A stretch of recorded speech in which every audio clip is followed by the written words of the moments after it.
অনেক দিন পর অরুণ তার গ্রামের বাড়ি হটুগঞ্জে যাচ্ছে।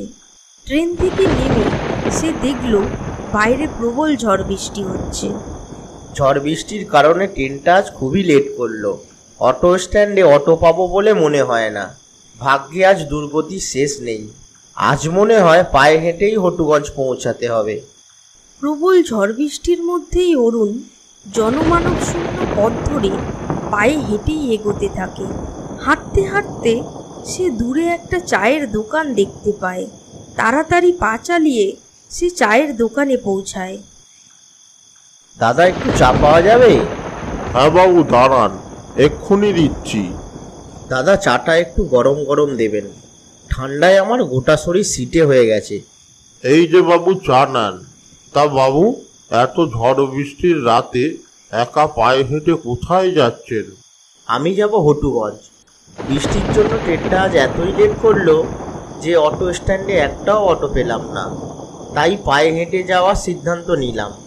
তা বাবু, আপনি তো খেয়া পার করে যেতে পারেন। খুব কম সময় আপনি পৌঁছে যাবেন। আপনাকে এতটা পথ আর পায়ে হেঁটে যেতে হবে না। কিন্তু আমি তো খেয়াঘাট চিনি না, আর এত রাতে কি খেয়া পাবো আমি? খেয়াঘাট যাওয়া খুবই সহজ। এই সোজা পথ ধরে এগিয়ে গেলেই আপনি খেয়াঘাট পৌঁছে যাবেন। আর ওখানে গোপাল মাঝি সারা রাত খেয়া পারাপার করে। দোকানের দেখানো পথ ধরেই অরুণ দ্রুত পা চালিয়ে খেয়াঘাটে গিয়ে পৌঁছালো।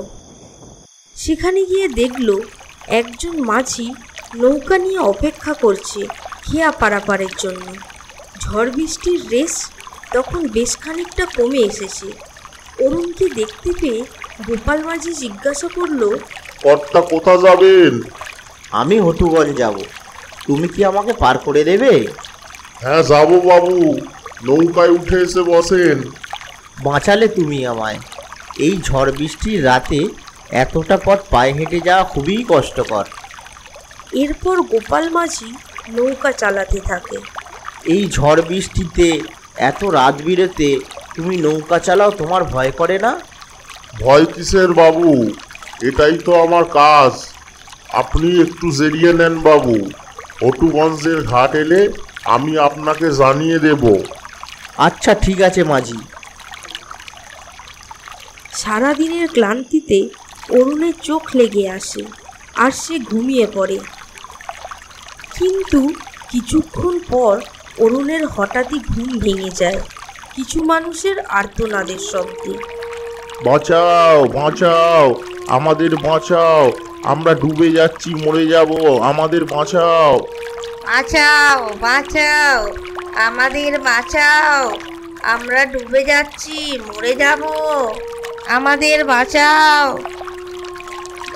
মাঝি কেউ মনে হয় বিপদে পড়েছে, বাঁচাও বাঁচাও করে আমাদের ডাকছে। ওই দেখো মাঝি, আমার মনে হয় কোনো নৌকা ডুবি হয়েছে। চলো ওদের বাঁচাতে হবে। ওই দিকে তাকাবেন না বাবু। রাত বিরতে এরকম ডাক অনেকই শোনা যায়, তবে সব ডাকে সাড়া দিতে নেই। কিন্তু তুমি এমন কথা বলছো কেন?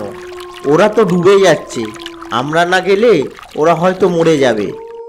আপনি শহরের লোক, আপনি এসব ব্যাপার জানেন না। ওরা নিশি, ওরা সব ভূত। ওরা আপনাকে ডাকছে মারার জন্য। তুমি কি করে জানলে? তুমি তো রাত্রে নৌকা চালাও। ওরা কি তোমাকে ডাকেনি তাহলে? হ্যাঁ, ওরা আমাকেও ডেকেছিল, আর আমিও ওদের ডাকে সাড়া দিয়েছিলাম। তাহলে তুমি কিভাবে বাঁচলে? কে বলল আমি বেঁচে আছি? আমিও মরে গেছি। তাহলে কি তুমি ভূত? বাবু, ভয় পাবেন না, আমি আপনার কোনো ক্ষতি করব না।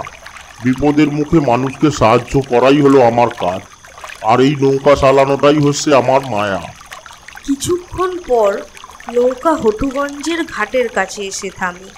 বাবু নেমে পড়েন, হটুগঞ্জের ঘাট এসে গেছে।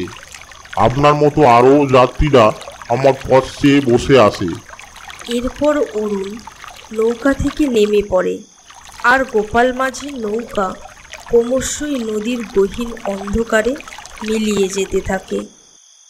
এই রকম সুন্দর সুন্দর বাংলা কার্টুন ভিডিও পেতে আমাদের চ্যানেলটিকে লাইক করুন, শেয়ার করুন এবং সাবস্ক্রাইব করুন।